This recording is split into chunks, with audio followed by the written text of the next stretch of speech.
Welcome back, everybody. In today's video, we are doing something I've wanted to do for a really long time now. I'm about to jump on a plane with a buddy of mine, fly from Bozeman, Montana out to Sacramento, California, and buy a car sight unseen that I've been talking to a guy about on the internet. So let me take you through the story of all that. And here's a spoiler alert. Yes, it's a Mitsubishi Montero. So we're gonna get on a plane right now. I'm actually running late, so I'm gonna jump on the plane. Let me take you through the story of how we got to this point. In the bag, there are no...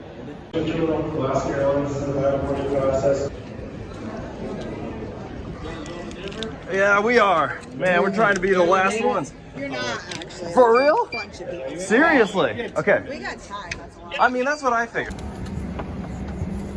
The first connection we make was to fly from Bozeman down to Denver, and at Denver we had to stop by and get some Chick-fil-A because we do not have Chick-fil-A in Bozeman.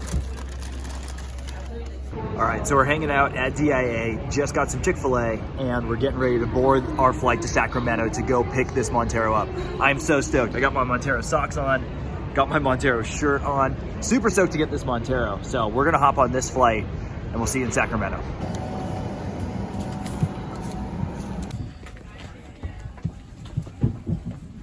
Oh man, all right, so we just got here, got my tools, got my stuff, and we're just waiting for the guy to show up. Never seen the car in real life, so hopefully he's here. Hopefully he picks us up.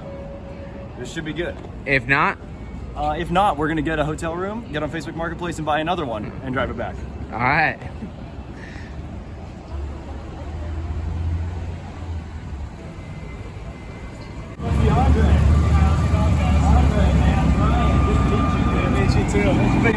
John. John, nice to meet you. Look at this thing. Thanks for picking us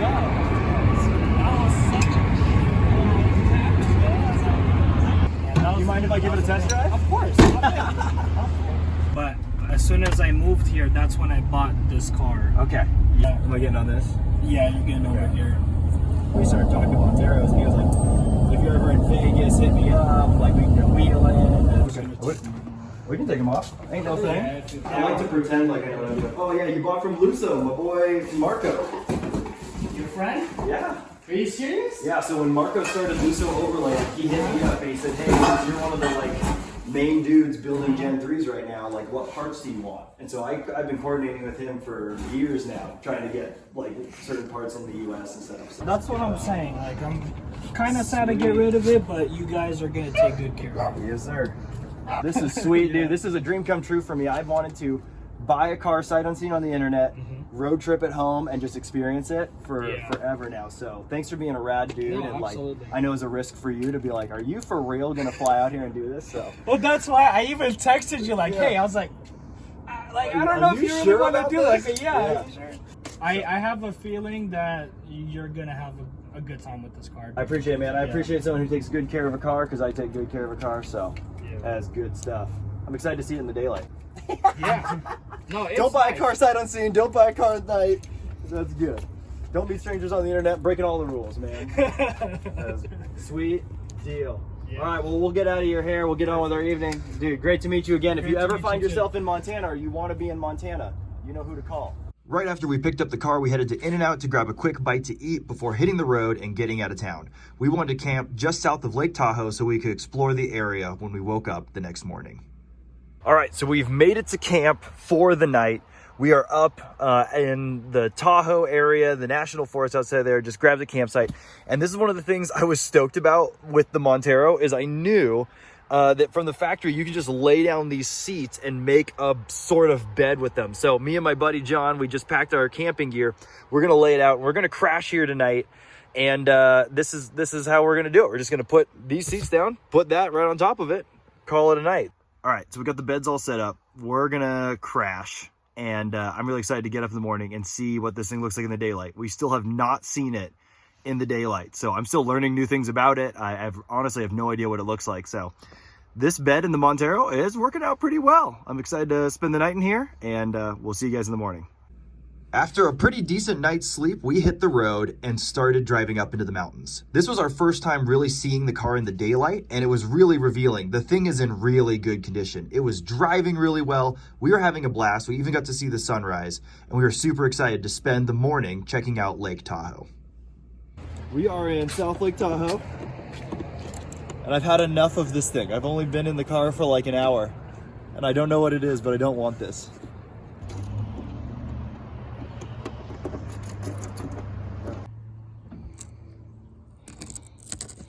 Once we got to the lake, we took our time and explored the area. This is a spot of the world we just haven't spent very much time. It's really far from home for us, so we wanted to soak it up and enjoy the time. It was great to hop around on the rocks, to see the fall colors, and just enjoy time being out in a different place where we hadn't been. As we wrapped up our time in Lake Tahoe, we headed over the mountain again towards Reno, Nevada. And it was wild to see this place because this place got a ton of snow last year, like record numbers of snow. And so it was wild to see it all dried out after seeing pictures all winter of how much snow they got. It was a beautiful drive, and the Montero did great climbing at high elevation over these passes. It was at this point in the drive that I started to look through all of the files and receipts that I got from the previous owner. Now, he said he didn't really look at it, and so as I looked through it, it was a total shock to me to realize that this is actually functionally a one-owner car. So the guy I bought it from owned it for a few months, couldn't register it because of smog, so he only drove it about 1,000 miles. But before him, the original owner has all of the receipts, and the title that I received is still in that owner's name, meaning that one guy took care of this car almost the entire time before I got it. I've got things like the original window sticker, I've got the final checklist that the dealership performed, and it looks like I've got almost every maintenance item so far. All right, so one of the things that we knew going into this road trip is that the stereo doesn't work, which is a no-go if you are on a road trip. So it actually turns on and everything, but there's an amplifier in the back, and that amplifier isn't hooked up. So it came with all of the power wires. And so we're stopped right here. We're just parked. We're gonna try to get this set up. We're gonna try to just hot wire it from the battery back and get this thing hooked up. So the previous owner was kind enough to send us with this cable. It came with the car. And so we're gonna run from the positive terminal, and there's already a hole right here where someone snaked some wires through. And so this should be really easy. This has just got to get us home, so it doesn't have to be permanent. We're just gonna run this through and back to the amplifier, which is located underneath the third row seat.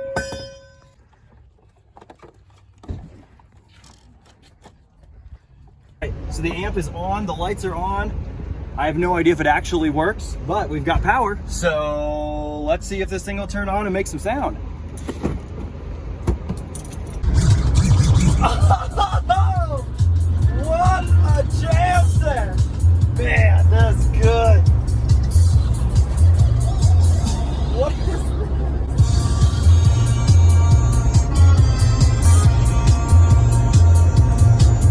With our tunes bumping, we hit the road and headed towards the middle of Nevada. And that's about when we started to hear a strange noise coming from the driver's side front tire. Sweet. All right, so we're in Winnemucca. And we're driving through town, and I heard a sound, so I'm gonna check it out. It sounds like it might be a wheel bearing. I'm not 100% sure. Dude, look how long this thing is.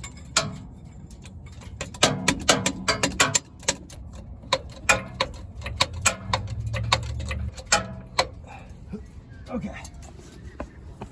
Check for a wheel bearing. We're gonna grab here and here. Go up and down. It's feeling good. That's feeling good too. All right, I think it's something with the brake shield then. Might just be the brakes too.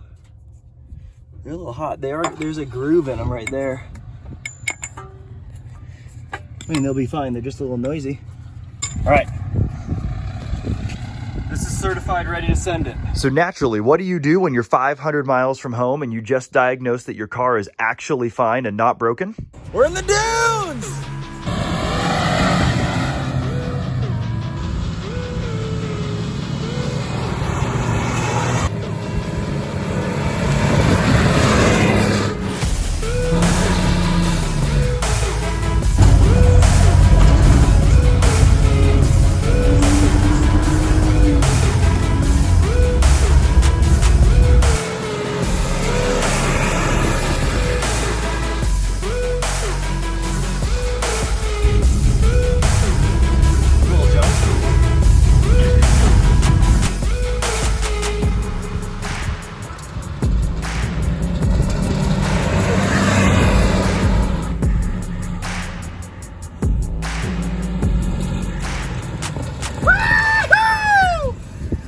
Okay, so we're out here in the dunes. You can hear the dirt bikes and the side-by-sides ripping around with us. And this thing is awesome, but I want to do a walk around now that it's daylight. We've been in the car for like 500 miles and show you guys what this thing actually looks like. So there's just a little bit of damage done to the paint, almost nothing. You can see right here, just a little bit in the clear coat.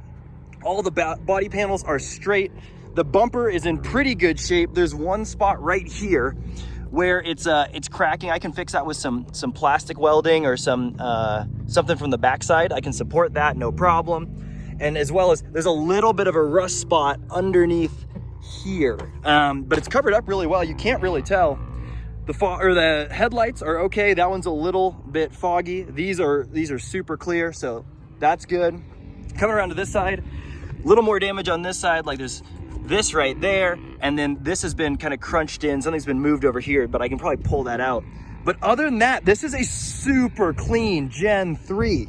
The interior, I mean, we got our crap in and stuff, but it's like completely mint in here. It's really clean. There's nothing broken. There's nothing missing. And it's got the DVD headrest package. So it's got screens in here, and I'm told that these even work, but I don't have anything to test it right now. So this thing is absolutely killing it. We're getting 17 miles per gallon out here, and it is in way better condition than I would have thought. Almost every single thing works. The only things I'm noticing is, one, the gas gauge doesn't work. So the gas gauge, it's all over the place. It's up and it's down. And so we're just going off of miles. The other thing is we're getting a little bit of shaking in the brakes. It appears that rotor is just a little bit warped. So no big deal. We're pretty much a straight shot from here to Idaho through Nevada. So we're not using the brakes a whole lot. I'm also missing that hubcap, but I have one at home. So this thing is turning out to be way, way, way better than I could have even imagined. So now that we're done in the dunes, we're gonna pack up the flag and we're gonna hit the road and head towards Idaho. After our fun in the dunes, we hit the road and we had a lot of ground to cover. Honestly, the best part of the road trip was behind us at this point. We'd spent a beautiful morning in Tahoe. We had fun in the dunes. We had our tunes going. However, there's honestly not a whole lot to see in this part of Nevada. It is straight, it is dry, nothing is growing there. It was pretty boring. By the time the sun had set, we still had about 8 hours left of our drive. 2 4 sauces total, please. And that'll be it. Dinner of champions. We stopped for a quick bite to eat, and then we are back on the road again. Idaho is prettier than Nevada. However, we drove through the whole thing at night, and the thing that was on our mind most of the time was dodging elk and deer. We saw a ton of them on the roads, and so we had to be really cautious.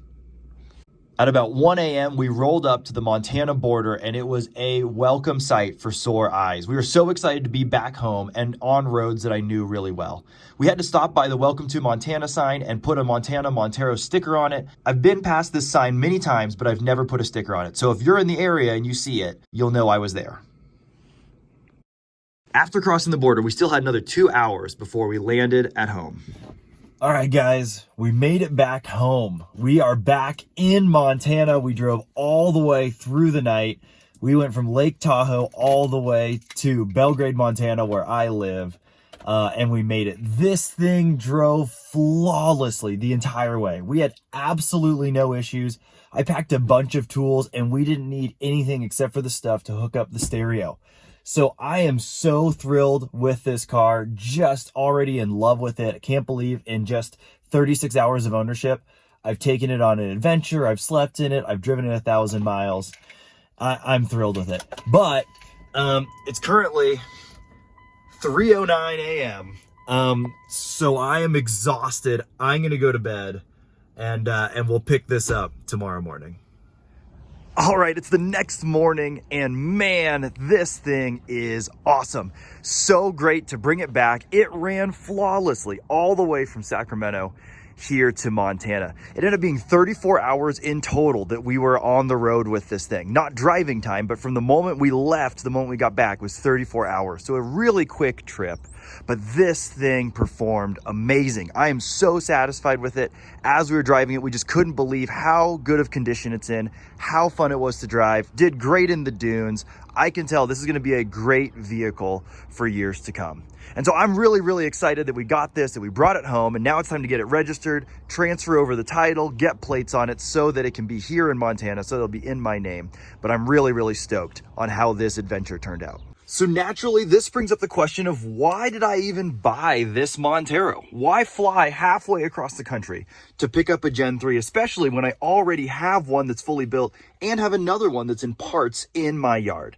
And the reason is, ever since I built my Gen 3 Montero, I've thought, man, these are just amazing platforms. And if I have a chance to get another one and leave it stock, I would really like to have it as an option. My other one is great. It goes some amazing places, but there's nothing quite like the reliability and dependability of a stock vehicle.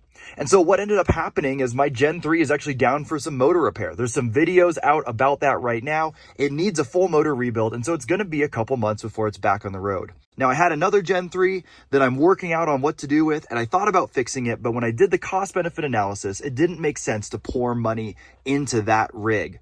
At the same time as I would be putting money into it, I was searching for another motor, and I came across this one, and for the price of rebuilding the other one, this one was actually a better deal. And so it was ready to go. All I had to do was get it to Montana, and I thought, how fun would it be to take a road trip with a friend, buy a car sight unseen, meet a fan of the channel, and road trip this thing back. And I'll tell you what, guys, this adventure did not disappoint.